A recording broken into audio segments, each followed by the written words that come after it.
Hi ನಮಸ್ಕಾರ.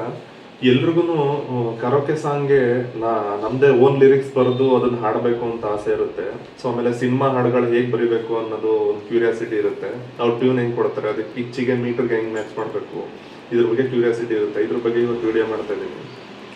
ನಾನು ನಿಮ್ಗೆ ಎಕ್ಸಾಂಪಲ್ ತೋರ್ಸೋಕ್ಕೋಸ್ಕರ ವೀರಂ ಮೂವಿದು ಮೌನವೇ ಚೆನ್ನ ಅರೆ ಬರೆ ಮಾತು ಯಾಕಿನ್ನ ಈ ಸಾಂಗ್ಗೆ ರೀಪ್ಲೇಸ್ಮೆಂಟ್ ಅಂದರೆ ನಮ್ಮದೇ ಆದ ಲಿರಿಕ್ಸ್ ಅದನ್ನು ಬರೆದು ನಿಮ್ಗೆ ಅದನ್ನು ಎಕ್ಸ್ಪ್ಲೈನ್ ಮಾಡ್ತಾ ಹೋಗ್ತೀನಿ. ಪದಗಳು ಹೆಂಗೆ ಸೌಂಡ್ ಆಗುತ್ತೆ. ಈಗ ಪ್ರೇಮಿ ಆದೆ, ಮೌನವೇ ಚೆನ್ನ ಬಂದಾಗ ನಾನು ಪ್ರೇಮಿ ಆದೇನ ಅಂತ ಬರ್ಕೋತೀನಿ. ಇದು ಹೀಗೆ ಬಂದಾಗ ಸೌಂಡ್ ಹೆಂಗಾಗುತ್ತೆ, ಬೇರೆ ಲಿರಿಕ್ಸು ನೀವು ಬರೆಯೋದು ಹೆಂಗೆ, ಅದಕ್ಕೆ ಛಂದಸ್ ಮ್ಯಾಚ್ ಮಾಡೋದು ಹೆಂಗೆ, ಇವೆಲ್ಲ ಎಕ್ಸ್ಪ್ಲೈನ್ ಮಾಡ್ತಾ ಹೋಗ್ತೀನಿ. ಈಗ ಸಪೋಸ್ ನೀವು ಏನೆಂದು ಹೆಸರಿಡಲಿ, ಇಲ್ಲ ನೀರಲ್ಲಿ ಸಣ್ಣ, ಇಲ್ಲ ಬೇರೆ ಕನ್ನಡ ನಿಮ್ಗೆ ತುಂಬ ಇಷ್ಟವಾದ ಹಾಡುಗಳಿಗೆ ನಿಮ್ಮದೇ ಸಾಹಿತ್ಯ ನೀವು ಬರ್ಕೊಂಡಿರ್ತೀರ, ಇಲ್ಲ ನಿಮ್ಮ ಬೇರೆ ಕವಿತೆಗಳಿಗೆ ಬೇರೆ ರಾಗ ಇಲ್ಲ ಟ್ಯೂನ್ ಹಾಕಿರ್ತೀರಾ. ಸೊ ಅದನ್ನು ಮ್ಯೂಸಿಕ್ ಡೈರೆಕ್ಟ್ರು ಒಂದು ಸಿನಿಮಾ ಹಾಡನ್ನ ಒಂದು ಟ್ಯೂನ್ ಕಂಪ್ಲೀಟ್ ಆದಾಗ ಅದನ್ನ ಟ್ಯೂನ್ನ ಲಿರಿಕ್ ರೈಟ್ರಿಗೆ ಹೆಂಗೆ ಕೊಡ್ತಾರೆ. ಈ ಮೌನವೇ ಚೆನ್ನ ಹಾಡನ್ನ ಕವಿರಾಜ್ ಅವ್ರು ಬರ್ದಿರೋದು. ಸೊ ಅವರಿಗೆ ಟ್ಯೂನ್ ಹೆಂಗೆ ಕೊಟ್ಟಿರ್ತಾರೆ, ಅದಕ್ಕೆ ಪದಗಳು ಅವ್ರು ಹೆಂಗೆ ಕೂರಿಸಿದ್ದಾರೆ, ಇಲ್ಲ ನಾವು ನಮ್ಮ ಲಿರಿಕ್ಸು ನಮ್ಮ ಸಾಹಿತ್ಯ ಬರೀಬೇಕಾದ್ರೆ ನಾವೇನು ಕೂರಿಸ್ತಾ ಹೋಗ್ಬೇಕು, ಇದ್ರ ಬಗ್ಗೆ ನಿಮ್ಗೆ ಎಕ್ಸ್ಪ್ಲೈನ್ ಮಾಡ್ತಾ ಹೋಗ್ತೀನಿ. ಸೊ ನಾನು ವೀರಂ ಮೂವಿದು ಮೌನವೇ ಚೆನ್ನ ಅರೆ ಬರೆ ಮಾತು ಯಾಕಿನ್ನ ಈ ಹಾಡನ್ನು ಸೆಲೆಕ್ಟ್ ಮಾಡ್ಕೊತಾ ಇದ್ದೀನಿ. ಇದು ಪೂರ್ತಿ ಲಿರಿಕ್ಸ್ ಬರೆದು ಇಲ್ಲ ಪೂರ್ತಿ ಕರೋಕೆ ಸಾಂಗ್ಸ್ ಥರ ಮಾಡಿ ನನ್ನ ಲಿರಿಕ್ಸ್ನ ಹಾಡಿ ನಿಮಗೆ ತೋರಿಸ್ಬೋದು. ಆದರೆ ಮ್ಯೂಸಿಕ್ ಹಾಕಿದ್ರೆ ಇಲ್ಲ ಪೂರ್ತಿ ಲಿರಿಕ್ಸ್ ಬರೆದ್ರೆ ಕಾಪಿರೈಟ್ ಇಶ್ಯೂ ಬಂದ್ಬಿಡುತ್ತೆ. ಸೊ ಅದಕ್ಕೋಸ್ಕರ ಅದು ಯೂಟ್ಯೂಬಲ್ಲಿ ಡೌನ್ಲೋಡ್ ಮಾಡಿ ನೀವು ಕೇಳ್ಕೊಳ್ಳಿ. ಅದಕ್ಕೆ ಎರಡೇ ಸಾಲು ಬರ್ಕೋತಾ ಇದ್ದೀನಿ, ಮೌನವೇ ಚೆನ್ನ ಅರೆ ಬರೆ ಮಾತು ಯಾಕಿನ್ನ. ಸೊ ಇದು ವೀರಂ ಸಿನಿಮಾದು, ಇದನ್ನು ಯೂಟ್ಯೂಬಲ್ಲಿ ಕೇಳ್ಕೊಳ್ಳಿ.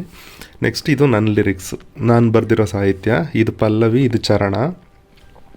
ಸೊ ಇದು ಹಾಡಲ್ಲಿ ಹೇಗೆ ಬರುತ್ತೆ ಅಂತ ಅಂದರೆ, ಇದು ನೀವೀಗ ಈ ಮೌನವೇ ಚೆನ್ನ ಅರೆ ಬರೆ ಮಾತು ಯಾಕಿನ್ನ ಇದು ಮೊದಲು ಹಾಡು ಯಾವ ರಾಗದಲ್ಲಿ ಬರುತ್ತೆ ಅಂದರೆ, ಮೌನವೇ ಚೆನ್ನ ಅರೆ ಬರೆ ಮಾತು ಯಾಕಿನ್ನ ಈ ರೀತಿ ಬರುತ್ತೆ. ಸೊ ಇದಕ್ಕೆ ನಮ್ಮ ಸಾಹಿತ್ಯ. ಇದು ಉಳಿದಿದ್ದು ಪಲ್ಲವಿ ಕಂಟಿನ್ಯೂಷನ್ನು ಮತ್ತು ಚರಣ ನೀವು ಯೂಟ್ಯೂಬಲ್ಲಿ ಕೇಳ್ಕೊಂಡು ಆಮೇಲೆ ನನ್ನ ಲಿರಿಕ್ಸ್ನ ನೀವು ಹಾಡಿ ನೋಡಿ. ಇದು ನನ್ನ ಸಾಹಿತ್ಯ.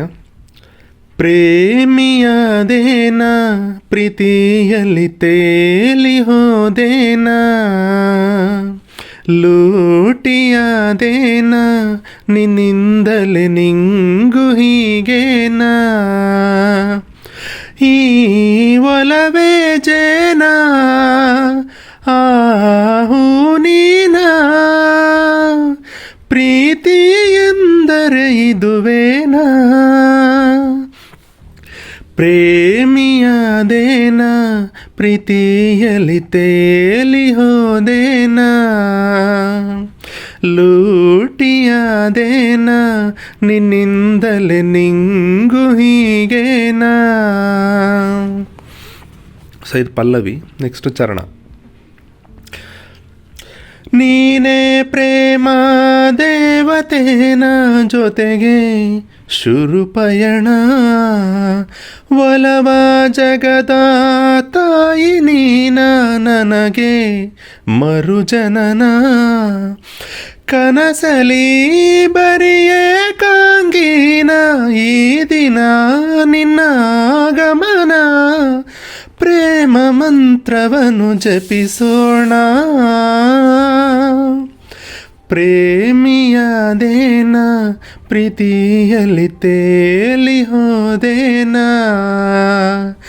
ಲೂಟಿಯಾದೇನ ನಿನ್ನಿಂದಲೇ ನಿಂಗು ಹೀಗೇನ. ಸೊ ಇದು ಇನ್ನೊಂದು ಚರಣ ಏನು ಬರುತ್ತೆ, ಇದೇ ರಾಗದಲ್ಲೇ ಬರುತ್ತೆ. ಸೊ ಅದಕ್ಕೆ ಬೇರೆ ಲಿರಿಕ್ಸು ಬರ್ದಿಲ್ಲ. ಒಂದು ಪಲ್ಲವಿ ನಿಮ್ಗೆ ತೋರಿಸೋದಕ್ಕೆ ಮಾತ್ರ ಒಂದು ಪಲ್ಲವಿ ಒಂದು ಚರಣ ಮಾತ್ರ ಬರ್ಕೊಂಡಿದ್ದೀನಿ. ಇದು ಸಪೋಸ್ ನೀವು ಮ್ಯೂಸಿಕ್ ಡೈರೆಕ್ಟರ್ ಹತ್ರ ಹೋದಾಗ ಇಲ್ಲ ಸಿನಿಮಾ ಹಾಡು ಇದು ಕವಿರಾಜ್ ಅವ್ರು ಬರೆದಿರೋದು. ಈ ಕವಿರಾಜ್ ಅವ್ರಿಗೆ ಈ ಟ್ಯೂನ್ನ ಮ್ಯೂಸಿಕ್ ಡೈರೆಕ್ಟ್ರು ಟ್ಯೂನ್ನ ಕೊಡಬೇಕಾದ್ರೆ ಯಾವ ಥರ ಕೊಡ್ತಾರೆ ಅಂತ ಅಂದರೆ, ನಾನೇ ನಾನೇನ ನನ ನನ ನಾನ ನಾನ ನಾ ನ ನ ನ ನ ನ ನ ನ ನ ನ ನ ನ ನ. ಸೊ ಈ ಥರ ಟ್ಯೂನ್ ಕೊಡ್ತಾರೆ. ಇದಕ್ಕೆ ನೀವು ಪಿಚ್ಗೆ ಮತ್ತು ಮೀಟ್ರಿಗೆ ಸರಿ ಹೊಂದೋ ಥರ ಪದಗಳನ್ನು ಈ ರೀತಿ ಕೂರಿಸ್ಬೇಕು. ನಾನಿಲ್ಲಿ ಒಂದು ಟ್ರಿಕ್ಸ್ ಏನು ಮಾಡಿದ್ದೀನಿ ಅಂತ ಅಂದರೆ, ಕೊನೆಗೆ ಎಲ್ಲ ಸಾಲಿನಲ್ಲೂ ನಾನೇ ಬರುತ್ತೆ ನೋಡಿ. ನ ನ ನ ನ ನ ನ ನ ನ ನ ನ ನ ನ ನ ಅಂದರೆ ನೀವು ಮೊದಲು ಲಿರಿಕ್ಸ್ ಬರಿಬೇಕಾದ್ರೆ, ಅದೊಂದು ಟ್ಯೂನ್ಗೆ ಬರಿಬೇಕಾದ್ರೆ ಅದು ಹೆಂಗೆ ಸೌಂಡ್ ಆಗುತ್ತೆ ಅನ್ನೋದನ್ನು ತುಂಬ ತಲೆಲಿಟ್ಕೋಬೇಕಾಗುತ್ತೆ. ಅಂದರೆ ನಾವು ಹಾಡಿದಾಗ ಆ ಪದ ಏನೋ ಒಂದು ಸೂಚಿಸ್ತಾ ಇರಬೇಕು, ಏನೋ ಒಂದು ಸೌಂಡಿಂಗ್ ಚೆನ್ನಾಗಿರಬೇಕು. ಇಲ್ಲಿ ಬೇರೆ ಏನಾರು ಹಾಕ್ಬೋದು, ಪ್ರೇಮಿಯಾಗೋದೆ ಅಂತ ಬರ್ಬೋದು, ಬಟ್ ಅದು ಸೌಂಡಿಂಗು ಸರಿಯಾಗಿ ಕೇಳಿಸಲ್ಲ. ಅದಕ್ಕೋಸ್ಕರ ಲಾಸ್ಟಿಗೆ ನಾನೇ ಬರೋ ಥರ ಇಟ್ಕೊಂಡಿದ್ದೀನಿ. ನೀವು ಬೇರೆ ಲಿರಿಕ್ಸ್ ಬರೀಬೇಕಾದ್ರೆ ನೀವು ಬರೆದಿರೋ ಸಾಹಿತ್ಯ ಒಂದು ಕತೆ ಹೇಳೋ ಥರ ಇರಬೇಕು, ಮತ್ತು ಸೌಂಡಿಂಗು ಯಾವ ಪದನ ಹೆಂಗೆ ಹಾಕಿದ್ರೆ ಹೆಂಗೆ ಸೌಂಡ್ ಆಗ್ತಿದೆ, ಹೆಂಗೆ ಕಿವಿಗೆ ಹೆಂಗೆ ಕೇಳಿಸ್ತಾ ಇದೆ, ಅದ್ರ ಮೇಲೆ ತುಂಬ ಕಾನ್ಸಂಟ್ರೇಷನ್ ಇಟ್ಕೊಂಡಿರಬೇಕು. ಸೊ ಇಲ್ಲಿ ನೀವು ಏನು ಮಾಡಿ ಅಂತಂದರೆ, ಒಂದು ಚರಣ ನಾನು ಬರೆದಿದ್ದೀನಲ್ಲ, ಇನ್ನೊಂದು ಚರಣ ಟ್ರೈ ಮಾಡಿ, ಇಲ್ಲ ಯೂಟ್ಯೂಬಲ್ಲಿ ಇದನ್ನು ಡೌನ್ಲೋಡ್ ಮಾಡ್ಕೊಳ್ಳಿ. ವೀರ ಮೂವಿದು ಈ ಸಾಂಗ್ನ ಲಿರಿಕ್ಸ್ನ ಫುಲ್ ಡೌನ್ಲೋಡ್ ಮಾಡಿಕೊಂಡು ಒಂದು ಕಡೆ ಇಟ್ಕೊಂಡು ಅದಕ್ಕೆ ಫುಲ್ ನಿಮ್ಮ ಸಾಹಿತ್ಯನ ಬರಿತಾ ಹೋಗಿ. ಬರಿಬೇಕಾದ್ರೆ ಒಂದು ತಲೆಯಲ್ಲಿ ಇಟ್ಕೊಳ್ಳಿ, ಸಾಲು ಏನು ಬರುತ್ತೆ, ಈಗ ಮೌನವೇ ಚೆನ್ನ ಇತ್ತು ಅಂದರೆ, ಈ ಪ್ರೇಮಿಯಾದೇನ ಬಂತು ಅಂದರೆ, ಇದ್ರದ್ದು ಛಂದಸ್ಸು ಮ್ಯಾಚ್ ಆಗಬೇಕು. ಈಗ ನೋಡಿ, ಮೌನವೇ ಚೆನ್ನ ಅಂತ ಬಂತು ಅಂದರೆ ಪ್ರೇಮಿಯಾದೇನ ಅಂತ ಬರಬೇಕು. ಅಂದರೆ ಇದ್ರ ಛಂದಸ್ ಮ್ಯಾಚ್ ಆಗಬೇಕು. ಈಗ ನೋಡಿ, ಪ್ರೀತಿಯಲ್ಲಿ ತೇಲಿ ಹೋದೇನ, ಅರೆ ಬರೆ ಮಾತು ಯಾಕಿನ್ನ, ಈ ರೀತಿ ಸೌಂಡ್ ಆಗಬೇಕು. ಅಂದರೆ ನೋಡಿ, ಮಾತುಗೆ ಮಾಗೆ ಗುರು ಹಾಕಿ ತೋರಿಸ್ತೀನಿ. ಮಾಗೆ ಗುರು, ತೂಗೆ ಲಘು, ನೆಕ್ಸ್ಟು ಯಾಗೆ ಗುರು, ಒತ್ತಕ್ಷರದ ಹಿಂದಿನ ಅಕ್ಷರ ಗುರು, ನೆಕ್ಸ್ಟು ಲಘು.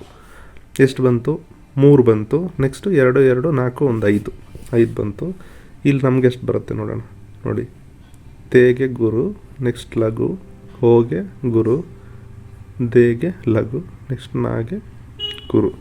ನೋಡಿ, 3 3 5 5. ಸೊ ಈ ಥರನೇ ಪದಗಳ ಪ್ರಯೋಗ ಮಾಡಿದಾಗ ಪಿಚ್ಗೆ ಮತ್ತು ಮೀಟ್ರಿಗೆ ಸರಿಯಾಗಿ ಕುಂದುತ್ತೆ. ಹಾಡು ಬರೆಯೋರಿಗೆ ಸರಿಯಾಗಿ ಗೊತ್ತಿರುತ್ತೆ. ಪಿಚ್ಗೆ ಮತ್ತು ಮೀಟ್ರ್ ಕೂರಬೇಕು ಅಂದರೆ ನೋಡಿ, ಪ್ರೇಮಿಯಾದೇನ ಹೇಗೆ ಬರುತ್ತೋ ಈಗ ನೋಡಿ, ಪ್ರೇಮಿಯಾದೆ ನ, ಇದಕ್ಕೆ ಛಂದಸ್ ಹಾಕಿದಾಗ ನೆಕ್ಸ್ಟ್ ಲೂಟಿಯಾದೇನ, ಲೂಟಿಯಾದೆ ನ. ಈ ಥರ ಸೌಂಡ್ ಆದಾಗಲೇ ಮಾತ್ರ, ಈ ಥರ ಛಂದಸ್ಸು ಮ್ಯಾಚ್ ಆದಾಗ ಮಾತ್ರ, ಛಂದಸ್ಸಿನ ಮಾತ್ರೆಗಳ ಕ್ಯಾಲ್ಕುಲೇಷನ್ ಒಂದೇ ಬಂದಾಗ ಮಾತ್ರ ನಿಮಗೆ ಪಿಚ್ಚಿಗೆ ಸರಿಯಾಗಿ ಕೂರುತ್ತೆ. ಇಲ್ಲಾಂದರೆ ಆ ಪದಗಳು ಕೂರೋದೇ ಇಲ್ಲ. ಯಾವ ಸಂಗೀತ ನಿರ್ದೇಶಕರು ಅದಕ್ಕೆ ಒಪ್ಪೋದು ಇಲ್ಲ, ಹಾಡು ಕೇಳೋಕ್ಕೂ ಚೆನ್ನಾಗಿರಲ್ಲ. ಸೊ ಈ ರೀತಿ ಛಂದಸ್ ಹಾಕ್ಕೊಂಡು ಟ್ರೈ ಮಾಡ್ತಾ ಹೋಗಿ. ಇಲ್ಲ ಮೊದಲು ನೀವು ಬರ್ಕೊಳ್ಳಿ, ಆಮೇಲೆ ಛಂದಸ್ ಮ್ಯಾಚ್ ಮಾಡ್ತಾ ಹೋಗಿ. ಬೇರೆ ಪದಗಳೇನಾದರೂ ಆ್ಯಡ್ ಮಾಡ್ಬೋದಾ, ಬೇರೆ ಕಲ್ಪನೆ ಏನಾದರೂ ಆ್ಯಡ್ ಮಾಡ್ಬೋದಾ, ಬೇರೆ ವಿಷಯಗಳೇನಾದರೂ ಆ್ಯಡ್ ಮಾಡ್ಬೋದಾ ನೋಡಿಕೊಂಡು ಪದಗಳು. ಈಗ ಭೂಮಿ ಅಂತಿದ್ದರೆ ಅದಕ್ಕೆ ಧರಣಿ ಅಂತಲೇ ಆ್ಯಡ್ ಮಾಡಿ, ಭುವಿ ಅಂತ ಆ್ಯಡ್ ಮಾಡಿ, ಆಕಾಶ ಅಂತಿದ್ರೆ ಭಾನು ಅಂತ ಆ್ಯಡ್ ಮಾಡಿ, ಆಗಸ ಅಂತ ಆ್ಯಡ್ ಮಾಡಿ. ಸೊ ಅದು ಹೆಂಗೆ ಸೌಂಡ್ ಆಗುತ್ತೆ ಟ್ರೈ ಮಾಡಿ. ಈ ಥರ ಟ್ರೈ ಮಾಡ್ತಾ ನಿಮಗೊಂದು ಇದು ಕೂತ್ಕೊಳ್ಳುತ್ತೆ. ಮತ್ತು ಬರಿಬೇಕಾದ್ರೆ ತುಂಬ ಹಾಡುಗಳು ಕೇಳಿ, ಅದರಲ್ಲಿ ಯಾವ ಥರ ಪದ ಪ್ರಯೋಗ ಮಾಡಿದ್ದಾರೆ, ಯಾವ ರೀತಿ ಪದಗಳನ್ನು ಯೂಸ್ ಮಾಡಿದ್ದಾರೆ, ಛಂದಸ್ ಅವ್ರದ್ದು ಹೆಂಗೆ ಮ್ಯಾಚ್ ಆಗ್ತಾಯಿದೆ, ಈ ಥರ ಟ್ರೈ ಮಾಡಿಬಿಟ್ಟು ಸೊ ನೀವೇ ಒಂದು ಪೂರ್ತಿ ಒಂದು ಹಾಡನ್ನು ಬರೀರಿ. ಸೊ ನಾನಿನ್ನೂ ತುಂಬ ರೀಪ್ಲೇಸ್ಮೆಂಟ್ಸ್ ಬರ್ಕೊಂಡಿದ್ದೀನಿ. ಏನೆಂದು ಹೆಸರಡಲಿ, ನೀರಲ್ಲಿ ಸಣ್ಣ, ಈ ರೀತಿ ತುಂಬ ಹಾಡುಗಳಿಗೆ ರೀಪ್ಲೇಸ್ಮೆಂಟ್ ಬರ್ಕೊಂಡಿದ್ದೀನಿ. ಅದು ಮುಂದಿನ ವೀಡಿಯೋದಲ್ಲಿ ತೋರಿಸ್ತೀನಿ. ಅದನ್ನು ಯಾವ ರೀತಿ ಬರೆದಿದ್ದೀನಿ, ಅದು ಹೆಂಗೆ ಸೌಂಡ್ ಆಗ್ತಾಯಿದೆ, ಯಾವ ರೀತಿ ಬಂದಿದೆ ಅಂತ ನಾನು ನಿಮಗೆ ತೋರಿಸ್ತೀನಿ. ಸೊ ಇದನ್ನು ನೀವು ಈ ಥರ ಟ್ರೈ ಮಾಡ್ಬೋದು. ನಿಮಗೆ ಕಮೆಂಟ್ ಸೆಕ್ಷನಲ್ಲಿ ಕಮೆಂಟ್ ಬಾಕ್ಸಲ್ಲಿ ಯಾವ ಸಾಂಗ್ನ ನಾನು ರೀಪ್ಲೇಸ್ಮೆಂಟ್ ನಾನು ಬರೆದು ತೋರಿಸ್ಬೇಕು ಅನ್ನೋದನ್ನು ನೀವು ಹೇಳಿದ್ರೆ ನಾನು ಆ ಸಾಂಗಿಗೆ ಬರೆದು ನಾನು ನಿಮಗೆ ಮತ್ತೆ ಎಕ್ಸ್ಪ್ಲೇನ್ ಮಾಡ್ತಾ ಹೋಗ್ತೀನಿ. ಸೊ ಇದನ್ನು ನೀವು ಒಂದು ಸಾಂಗ್ನ ಟ್ರೈ ಮಾಡಿ ಅಭಿಪ್ರಾಯನ ಕಮೆಂಟ್ ಬಾಕ್ಸಲ್ಲಿ ತಿಳಿಸಿ. ನಮಸ್ಕಾರ.